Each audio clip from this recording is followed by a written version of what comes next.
vinstri konur á Íslandi, sko. Þær eru bara, ef þær eru til að standa upp fyrir einhverjum málstað, þá er það bara að konur hylja sig. Og þetta er slík þversögn. Ég hef aldrei getað skilja þetta, sko.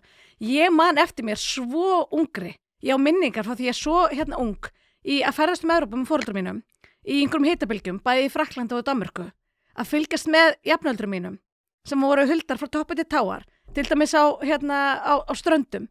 Það sem að kallmennir í fjölskyldunni voru að hlaupa út í sjóinn á nærbúsunum, sko, en þær voru einhvern veginn í þessum alklæðnaði, þessum þunga svarta alklæðnaði.